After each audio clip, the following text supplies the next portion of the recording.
Assalamualaikum warahmatullahi wabarakatuh. Perkenalkan, saya Huswatun Hasanah. Saya berasal dari Universitas Harapan Bangsa Purwokerto, prodi S1 Farmasi. Di sini saya akan mencoba menjelaskan terkait farmakoterapi 3 tentang sistem neurologi. Ya, mungkin sebelumnya ada yang sudah tahu, ada yang belum, yaitu sistem neurologi. Ya, jadi nanti kita belajar bersama-sama lagi. Jadi sistem neurologi itu sendiri adalah pengetahuannya khususnya membahas soal sistem saraf pada manusia.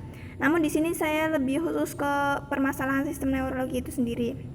Yang pertama ada acute management of the brain injury patient atau manajemen akut pasien cedera otak. Masuk ke poin yang pertama, yakni pengertiannya. Pengertiannya di sini adalah suatu proses patologis pada jaringan otak yang bukan bersifat degeneratif maupun kongenital, melainkan akibat kekuatan mekanis dari luar atau trauma yang menyebabkan gangguan fungsi kognitif, fisik, dan psikososial yang sifatnya menetap dan sementara, dan bisa disertai hilangnya kesadaran atau berubahnya tingkat kesadaran. Kemudian ada epidemiologinya. Yang pertama, kurang lebih 2,2 juta orang di Amerika Serikat setiap tahunnya menderita TBI. Kemudian lebih dari 280.000 memerlukan perawatan di rumah sakit dan hampir 500.000-nya meninggal. Kemudian kurang lebih 5,3 juta orang di Amerika Serikat tinggal bersama akibat cacat TBI. Kemudian rawat inapnya mencapai 76,5 miliar dolar Amerika Serikat pada tahun 2010. Jadi ini juga bisa menyebabkan kerugian ya, karena menurunnya tingkat produktivitas masyarakat akibat gangguan ini. Kemudian yang terakhir, kematian tertingginya itu pada insiden jatuh yang dialami pada usia 65 tahun ke atas, sedangkan pada insiden kecelakaan yang dialami pada usia 5-24 tahun ke atas. Ya, selanjutnya saya akan mencoba menjelaskan patofisiologinya, di mana patofisiologinya dimulai dari severe brain injury atau cedera otak yang parah. Ya tadi misalkan terjatuh terus terkena sesuatu sehingga menyebabkan cedera otak. Cedera ini akan menyebabkan ketidakseimbangan atau terganggunya keseimbangan antara pasokan dan permintaan oksigen yang menyebabkan iskemia. Iskemia sendiri ini diakibatkan karena tidak mendapat cukupnya oksigen. Dari iskemia bisa menyebabkan ke krisis metabolisme atau penurunan metabolisme aerobik. Nah, dari sinilah yang bisa menyebabkan ke berbagai masalah. Kita mulai dari peningkatan presinaptik seluler CA. Dari peningkatan sinaptik seluler CA bisa menyebabkan ke merangsangnya amina. Dari peningkatan rangsangan amina ini bisa ke meningkatnya prostasinaptik seluler CA. Dari prosinaptik seluler CA yang meningkat bisa menstimulasi fosfolipase A2. Fosfolipase A2 sendiri itu merupakan enzim yang membelah asam lemak di fosfolipid. Jadi akibat adanya simulasi fosfolipase A2 ini akan mengakibatkan arakinoid asid meningkat atau asam esensial yang tidak jenuh meningkat.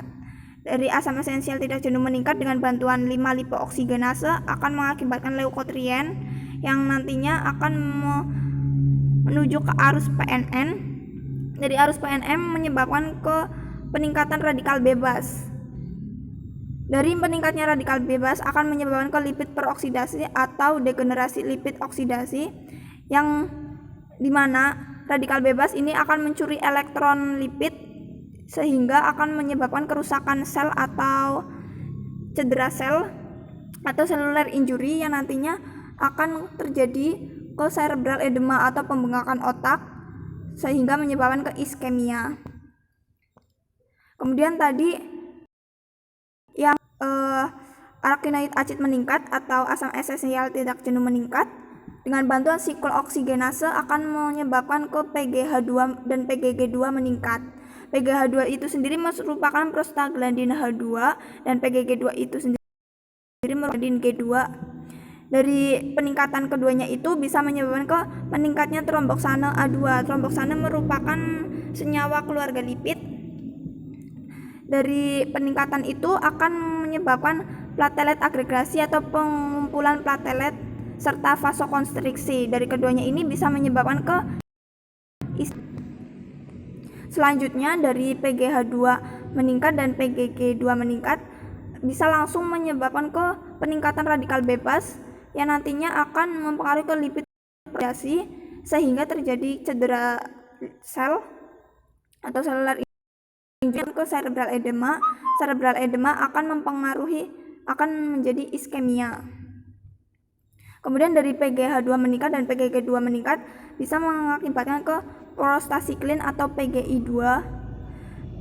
Prostasiklin sendiri merupakan sejenis prostaglandin yang merupakan vasodilatasi kuat dan dapat menghambat aktivitas keping darah. Dari adanya hambatan aktivitas keping darah akan mengakibatkan ke vasodilatasi atau pelebaran pembuluh darah yang nantinya akan menyebabkan ke cerebral edema atau pembengkakan otak dan kemudian akan terjadi iskemia.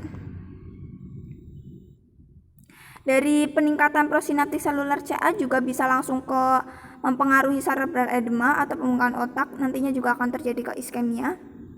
Kemudian dari peningkatan asam amina juga akan mengakibatkan penurunan K dan magnesium, kemudian peningkatan Na dan kalsium yang bisa menyebabkan ke cerebral edema sehingga menyebabkan ke iskemia. Kemudian yang selanjutnya dari peningkatan prosinaptik CA bisa menyebabkan juga ke mitokondrial disfungsi sehingga menyebabkan ke krisis metabolisme sehingga metabolisme aerobiknya menjadi turun.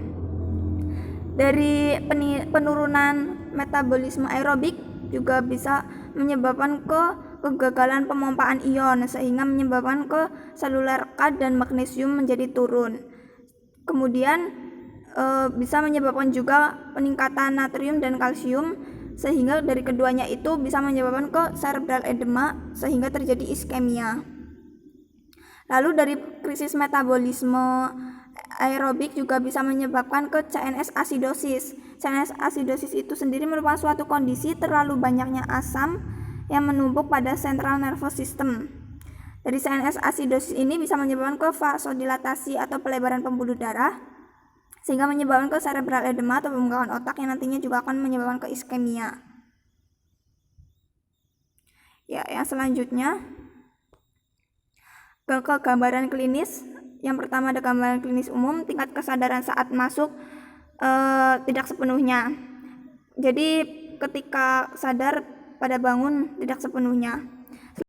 Selanjutnya ada amnesia pasca trauma, misalnya lebih dari 1 jam, ada pusing, sakit kepala, sedang sampai berat.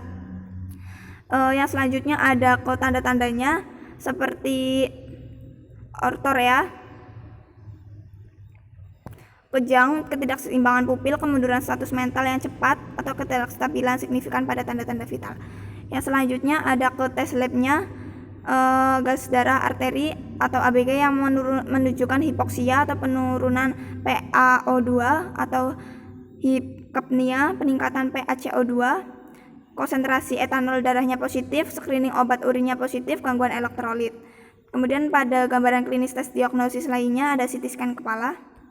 Kemudian tujuan terapinya tidak hanya mempengaruhi morbilitas dan kematian, tetapi juga optimalisasi hasil fungsional jangka panjang untuk pasien. Tujuan terapeutik jangka pendeknya untuk pembentukan jalan napas yang memadai dan pemeliharaan ventilasi sirkulasi selama periode awal restitusi, kemudian pemeliharaan keseimbangan CDO2, CMRO2, pencegahan atenuasi cedera saraf sekunder, pencegahan dan pengobatan komplikasi medis terkait.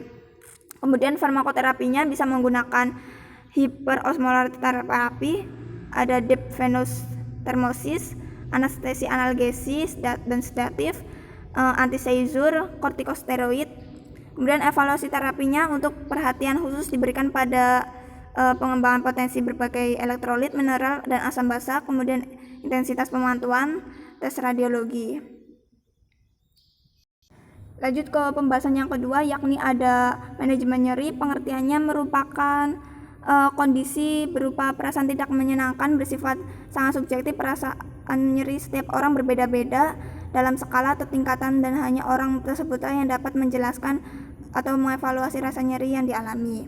Kemudian epidemiologinya, Institute of Medicine pada tahun 2011 merilis laporan yang menyatakan lebih dari 100 juta orang di Amerika Serikat hidup dengan nyeri kronis. Kemudian yang kedua, tahun 2012 studi wawancara kesehatan nasional melaporkan 25,3 juta orang dewasa menderita nyeri harian. Kemudian patofisiologinya dimulai dari stimulasi nyeri bisa terjadi karena zat kimia, listrik, kekuatan oksigen, trauma, jaringan, dan lain-lain yang bisa menyebabkan pelepasan mediator nyeri, yakni ada histamin, prostaglandin, serotonin, ion kalium yang menyebabkan merangsang noisy reseptor atau reseptor nyeri, kemudian dihantarkan oleh serabut A-alfa dan serabut tipe C ke medula spinalis. Dari medula spinalis ini akan sistem aktivasi retikuler, baik itu di talamus, hipotalamus, dan sistem limbik. Kemudian dari medula spinalis juga mempengaruhi area glyceria predictus di talamus. Ketiganya ini akan mempengaruhi otak di korteks sensorik yang menimbulkan persepsi nyeri. Dari persepsi nyeri inilah timbul rasa nyeri. Kemudian selanjutnya ke pendekatan farmakologinya, bisa menggunakan non-narkotik dan antiinflamasi non-steroid atau NSAID. Ini bisa untuk skala ringan sampai sedang. Untuk analgesinya, analgesik narkotik atau opioid, ini untuk skala sedang sampai berat. Kemudian ada obat tambahan atau adjuvan koanalgesik seperti sedatif dan anti cemas. Untuk intervensi keperawatannya ada massase dan stimulasi kotanus, enfuk, masek, distraksi, terapi musik, dan masih banyak lagi lainnya. Ya, mungkin demikian yang dapat saya jelaskan. Kurang lebihnya mohon maaf. Terima kasih. Wassalamualaikum warahmatullahi wabarakatuh.